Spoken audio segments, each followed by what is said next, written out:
essential for all forms of life.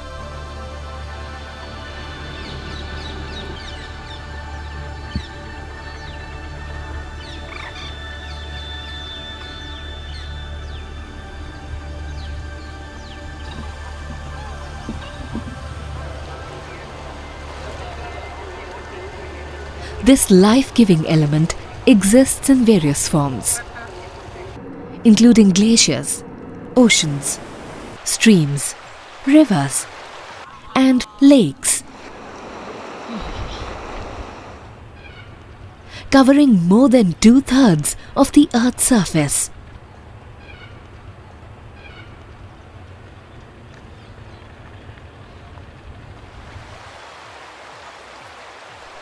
But unfortunately, 97% of the total water available on Earth is saline in the form of oceans. Only the remaining 3% is fresh water, out of which 2% is locked up in polar regions in the form of ice, 0.5% is underground, and only 0.5% available to us for consumption.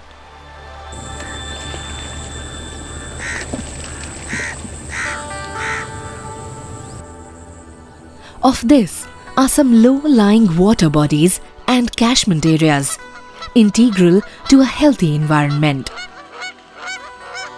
Nature's most diverse and productive ecosystems. They play a crucial role in replenishing and keeping our water systems intact. Wetlands are a unique part of ecosystems, a natural link between land and water. They support a wide spectrum of life forms, including tiny microbes and birds, an essential part of this fragile environment.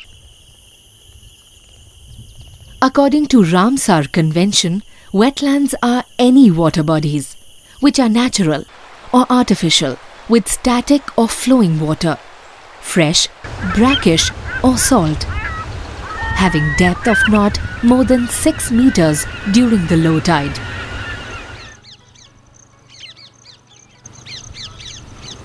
Often referred to as the kidneys of environment, they play the critical role of filters and help purify surface water by trapping suspended solid material and nutrients.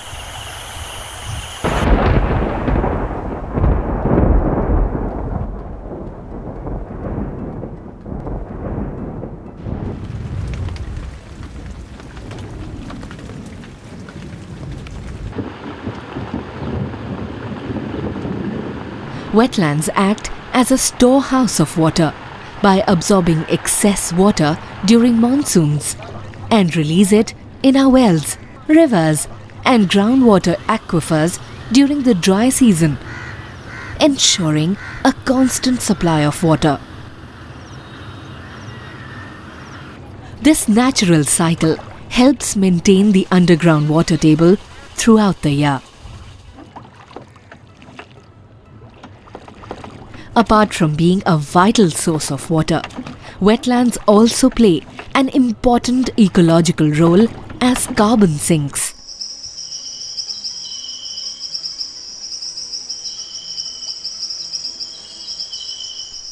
A wide range of vegetation wetlands support help store carbon and play an important role in combating climate change.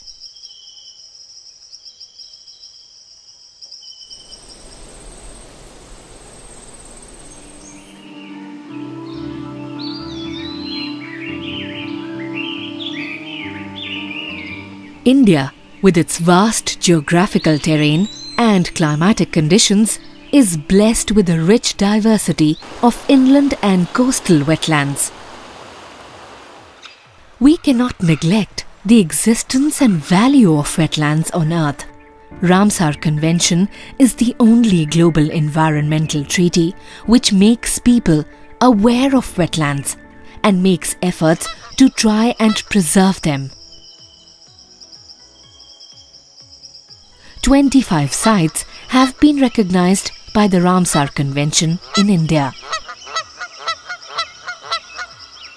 Some of the major wetlands in India include Wular, Somoriri and Harike lakes in the north, Deepor Bhil, Bhitarkanika and Chilika lakes in the east, Point Calumet, Kulleru and Sastamakota lakes in the south, Kevladev Ghana and Sambar lakes in the west.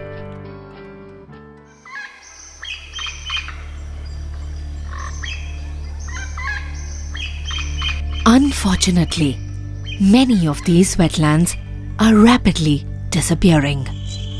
Diverse life forms thriving on these wetlands are also endangered. Once vibrant and supporting myriad of life forms, many of these wetlands are today rapidly turning into dry and lifeless areas. Recent studies reveal that we have lost nearly 35% of wetland areas over just the last decade.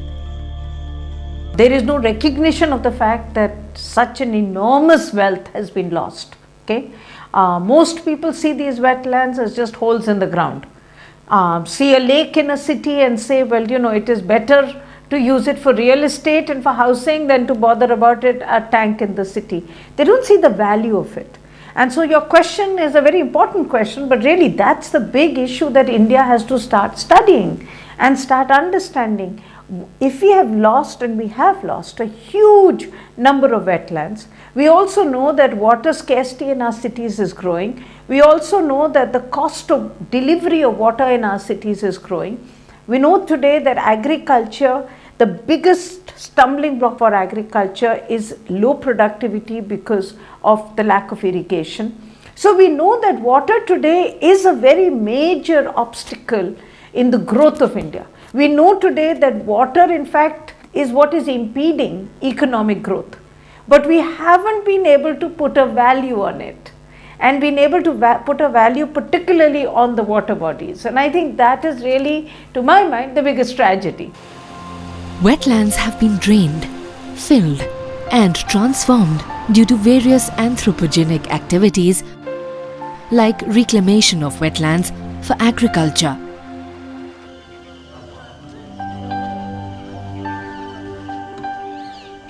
The most serious threat has arisen in the form of water crisis, which will create a scarcity of clean and fresh drinking water. In the national capital of Delhi, with more than 20 million people, access to fresh drinking water has already become a virtual struggle, making it one of the most valuable commodities. Now, Delhi meets 80% of its water needs from groundwater, our only saving for the future.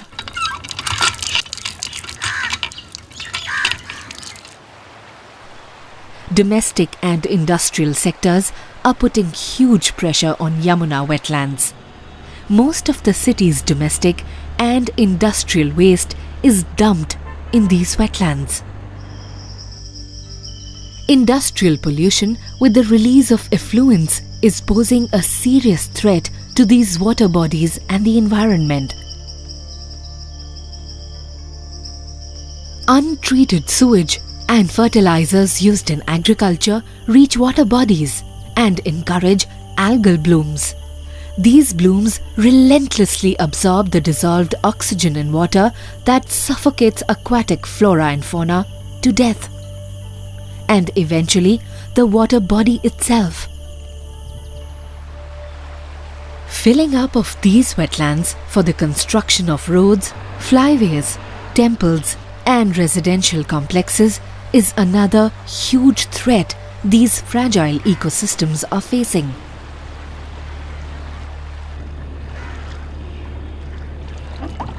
Apart from human pressure and encroachment, casualness of the concerned authorities add up to the already deteriorating condition of these wetlands.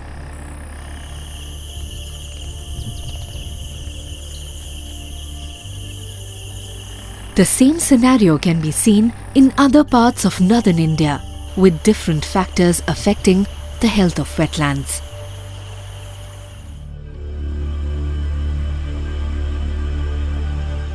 Kevla Deoghana, earlier known as the Bharatpur Bird Sanctuary, is a prime example of this kind.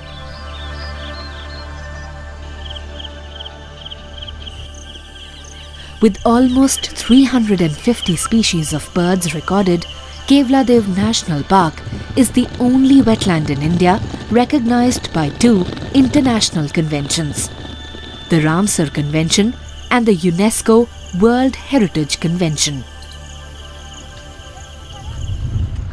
Irregular supply of water from Ajan Band, a temporary reservoir, and lack of rain has caused miserable conditions for the park and its inhabitants.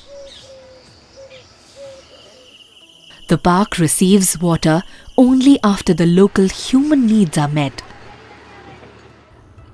Due to continuous drought for the past few years with irregular supply of water from the bunds and receding water table, the park has been facing a severe water crisis. The government put ban on grazing, considering the destructive nature of livestock, but it did not have the desired effect. The ban was meant to maintain the health of soil and check soil erosion. On the contrary, it resulted in rapid growth of weeds, which reduced fish populations and nesting. The canals were clogged and the marshes filled up with weeds.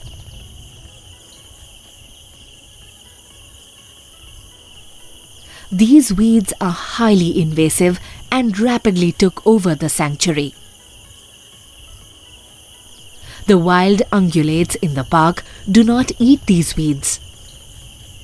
All these problems have affected the ecosystem of the park adversely. This can be witnessed by the steep decline in the number of migratory birds. Once filled with the cacophony of birds, today many parts of the sanctuary lie dry and desolate. A wetland slowly converted into woodland. Despite all the problems, efforts are being made by the concerned authority to restore the fractured ecosystem. Once the water problem is solved, we will concentrate on the habitat improvement. During the drought years, there has been Prosopis juliflora invasion in the park. We should concentrate on removing Prosopis juliflora and bringing up the natural vegetation. Habitat should be recovered, and birds will automatically return. System has a resilience power. You remove the disturbing factors from the system, and system will bring its own animals and birds which used to flourish in the area. Over 1,000 kilometers up north of Bharatpur is the state of Jammu and Kashmir, the paradise on earth. Here lies the most enchanting and the largest freshwater lake in Asia, the Wular Lake.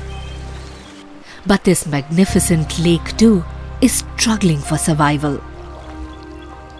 Once known for its crystal clear water, the lake is today undergoing a slow death. Infested with weeds and pollutants, a result of years of abuse and disregard.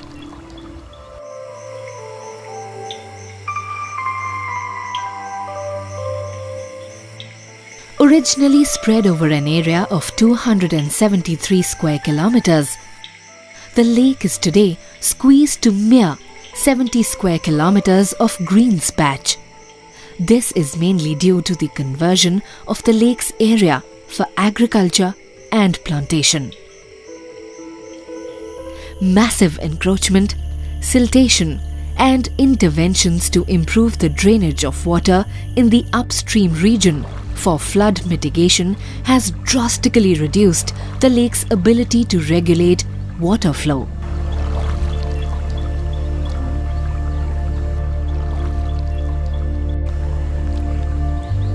The unhealthy state of the lake has affected its charm as one of the best tourist destinations in Kashmir.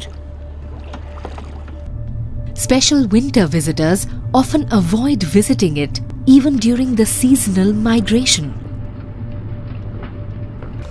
Along with the increasing pollution and pesticides residues that have degraded the quality of lake water, the plantation of trees to control water from the lake is also facing huge physical repercussions. The floods subsided, but the lake has shrunk considerably.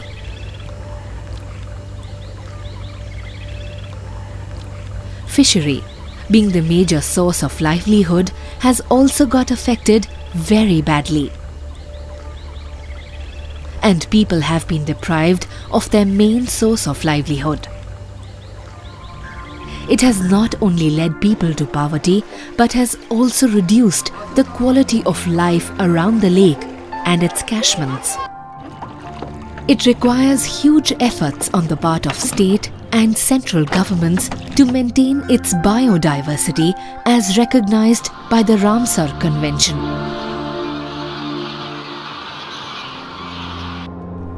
Efforts are now being made to restore the Wooler to its original glory under the central government's flagship Wetland Conservation Program.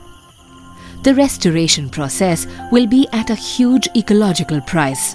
About 20 lakh willow greens will have to be chopped off to get back the blue. Since the restoration of Lake Wooler is of great importance, some ecological loss will have to be borne. Whenever one plays with the environment, both ways, the loss is always ours.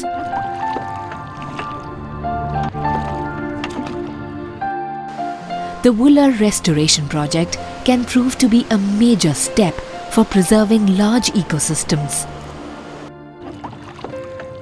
The only thing that can save our wetlands is awareness among the masses and policymakers about the importance of wetlands and their economic values. According to recent global study, Asian wetlands are of higher economic value than any other wetlands of the world, which estimated to be $1.8 billion every year. Restoring the ecological equilibrium of this valuable ecosystem is vital for humankind and survival of all living beings.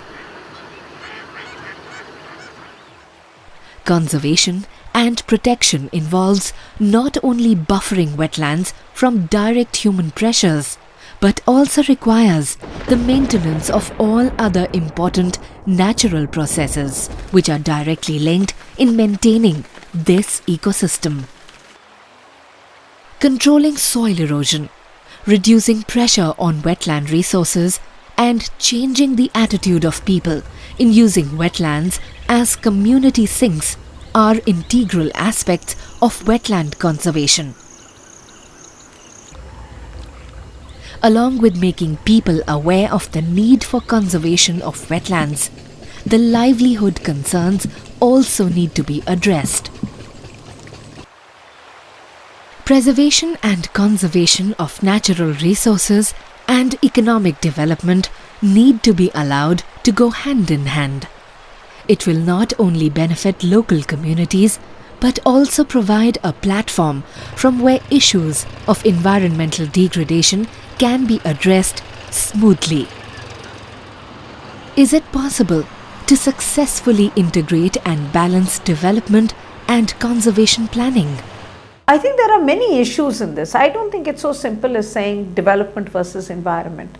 I think most struggles in this country have shown there is really development versus development.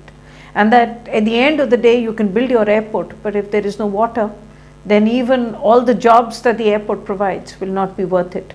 So I think there are some fundamental issues here that need to be understood.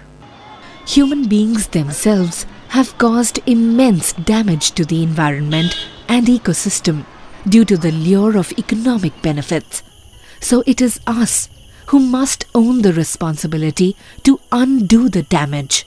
The main thing that we need in this country is a policy for water bodies, because actually people can't do very much unless the government has a policy to say that no water body will be touched and even the catchment of the water body will not be touched. Several encouraging stories of wetland conservation are being reported today across the nation. A ray of hope for the dying wetlands.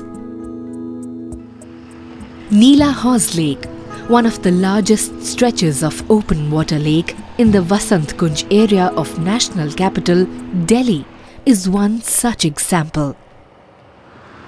The lake that has been the crucial source of water to the entire area is today battling for its survival. Huge amount of domestic sewage being dumped every day has contaminated the water's composition of the lake. Polluted conditions have led to eutrophication. More than half of the lake area has been taken over by alligator weeds and water hyacinth, choking the lake.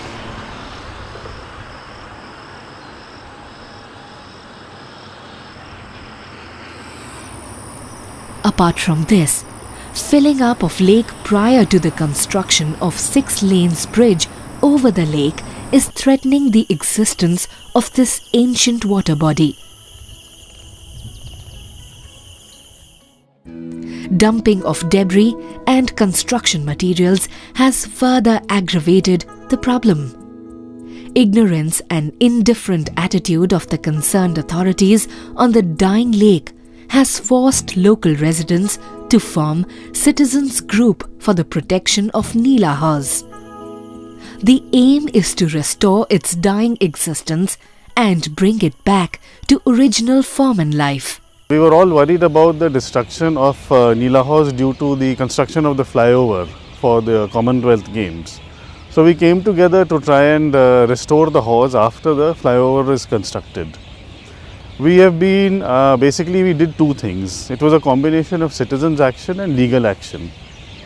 We filed a PIL to basically hold the authorities accountable for restoration and for revealing their plans for the restoration of the lake.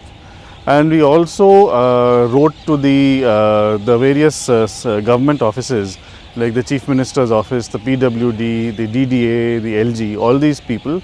We carried on a publicity campaign through the media and through writing letters to ask them to restore the lake once the construction of the flyover was over.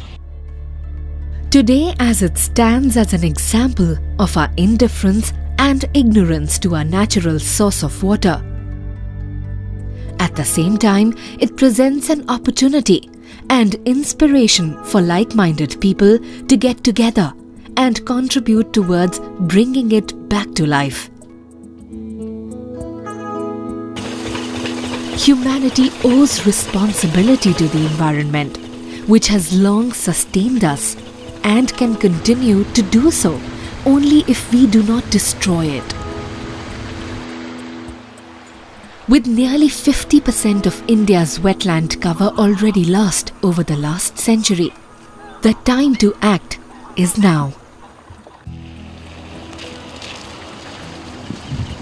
Collaborative effort by the government, civil society organizations, and local communities will go a long way, not only in restoring the balance and health of the wetland ecosystem, but also provide a new lease of life to these disappearing sponges of the earth, wetlands.